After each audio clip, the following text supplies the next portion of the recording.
അപ്പൊ അത് കഴിഞ്ഞ് ഞാൻ നാളെ പോകാൻ വിശദമായിട്ട് എല്ലാ കാര്യങ്ങളും പറയാം. പോലീസ് എന്തൊക്കെ ചോദിച്ചത്? അല്ല, പോലീസ് ചോദിച്ച കാര്യങ്ങൾ ഇതാണ്. ഈ കുഴൽപ്പണം ഉള്ള സംഭവമാണല്ലോ, അതിനെ കുറിച്ചിട്ട് എന്താണ് ജില്ലാ ഓഫീസ് സെക്രട്ടറി ആയ താങ്കൾക്ക് അറിയാവുന്ന കാര്യങ്ങൾ ചോദിച്ചു. അതിനെക്കുറിച്ച് എനിക്ക് അറിയാവുന്ന കാര്യങ്ങളെല്ലാം സത്യസന്ധമായിട്ട് എൻ്റെ കണ്ണിൽ കണ്ട കാര്യങ്ങളല്ല ഞാൻ വിശദമായിട്ട് പോലീസിന് പറഞ്ഞു. CCTV കാര്യങ്ങളും എല്ലാം ഞാൻ പറഞ്ഞിട്ടുണ്ട്. ഞാൻ ഈ കാര്യങ്ങൾ നേരത്തെ സതീശ് പറഞ്ഞല്ലോ, സുരേന്ദ്രൻ ഉൾപ്പെടെ നിങ്ങൾ ധർമ്മയെ പരിചയപ്പെടുത്തി അത്തരം കാര്യങ്ങളൊക്കെ എല്ലാ കാര്യങ്ങളും ഞാൻ പറഞ്ഞിട്ടുണ്ട്. ഞാൻ അല്ല CCTV കാര്യങ്ങൾ എല്ലാ കാര്യങ്ങളും ഇനി പോലീസ് എന്നെ എപ്പോൾ വിളിച്ചു കഴിഞ്ഞാലും അവർക്ക് എന്ത് കാര്യം ചോദിച്ചിട്ട് ഞാൻ പൂർണ്ണമായിട്ട് പോലീസിനോട് സഹകരിക്കും.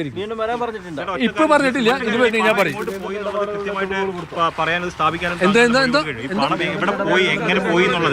മണി ട്രെയിലാണല്ലോ സ്ഥാപിക്കേണ്ടത്. അത് സ്ഥാപിക്കാൻ താങ്കളുടെ തെളിവിനെ കൊണ്ട് കഴിയും. അല്ല, അത് കഴിയുന്ന പോലീസ് തീരുമാനിക്കട്ടെ. എന്റെ കയ്യിലുള്ള തെളിവ് ഞാൻ കൊടുത്തിട്ടുണ്ട്. ഇനി പോലീസ് തീരുമാനിക്കും. ഓക്കെ, നാളെ കാണാം.